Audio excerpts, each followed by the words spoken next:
దెయ్యాలు దేవుడి ముందే నిలబడి వణికిపోవడం ఎక్కడైనా చూసారా? కర్ణాటకలోని గాంగాపూర్ వెళ్తే ఇవన్నీ మీ కళ్ళ ముందే కనిపిస్తాయి. మీకు నరసింహస్వామి ఇష్టం అంటే లైక్ చేసి జై నరసింహ అని కామెంట్ చేయండి. ఈ గుడిలో అడుగు పెట్టగానే ఏదో తెలియని ఒక గాలి గట్టిగా వీస్తున్నట్టు అనిపిస్తుంది. అసలు గాంగాపూర్ కి అంత శక్తి ఎలా వచ్చిందో తెలుసా? పురాణాల ప్రకారం హిరణ్యకశిపుడిని సంహరించిన తర్వాత లక్ష్మీ నరసింహస్వామి తన ఉగ్ర రూపాన్ని శాంతింపజేసుకోవడానికి ఇక్కడున్న భీమా కృష్ణా నదుల సంగమంలోనే స్నానం చేశారట. ఆ ఉగ్రతలో నుండే దత్తాత్రేయ స్వామి అంశ ఉద్భవించిందని చెబుతారు. అందుకే ఇక్కడ దైవశక్తి ఎంత పవర్ఫుల్ గా ఉంటుందో దానికి వ్యతిరేకమైన దుష్ట శక్తులు కూడా అంతే తీవ్రంగా స్వామి ముందు పోరాడుతాయి. ఇక్కడ దేవుడు కేవలం రక్షకుడు మాత్రమే కాదు, ఆత్మను బంధించే ఒక యోధుడు. గాంగాపూర్ లో మధ్యాహ్నం 12 గంటలకి హారతి గంటలు మోగడం మొదలవ్వగానే అక్కడ వాతావరణం ఒక్కసారిగా చల్లబడిపోతుందంట. నరసింహస్వామి ఉగ్రత, దత్తాత్రేయ స్వామి తేజస్సు ఏకమైన ఆ సమయంలో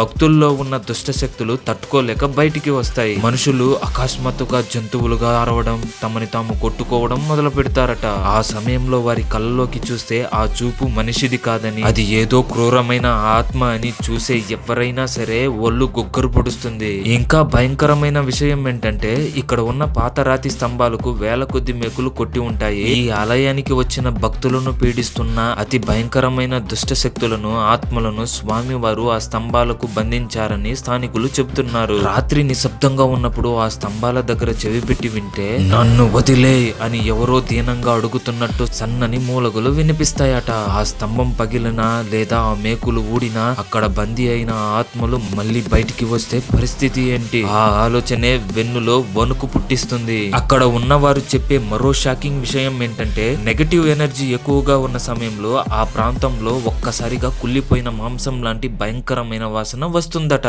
అది దుష్ట శక్తుల రాకకు సంకేతం అని అంటారు. ఆ సమయంలో అక్కడ గాలి కూడా చాలా బరువుగా మారుతుందంట. సైన్స్ దీనికి ఏదో పేరు పెట్టొచ్చు, కానీ అక్కడ ఆవహించిన ఆ శక్తులు స్వామివారి శక్తి ముందు విలవలలాడిపోవడం కళ్ళతో చూసిన వారు ఇప్పటికీ వణికిపోతూనే ఉంటారు. చీకటి ఎంత నిజమో దాన్ని అంతం చేసే దేవుడు కూడా అంతే నిజం. ఈ రాత్రి మీరు పడుకునే ముందు ఒక్కసారి ఆలోచించండి, మన కళ్ళకు కనిపించని ఈ లోకం నిజంగానే ఉందా? ఈ భయంకరమైన నిజాన్ని వెంటనే మీ ఫ్రెండ్స్ తోటి షేర్ చేయండి. ఇలాంటి మరెన్నో సస్పెన్స్ మిస్టరీస్ కోసం మన ఛానల్ ని సబ్స్క్రైబ్ చేయండి. దిగంబర దిగంబర శ్రీపాద వల్లభ దిగంబర.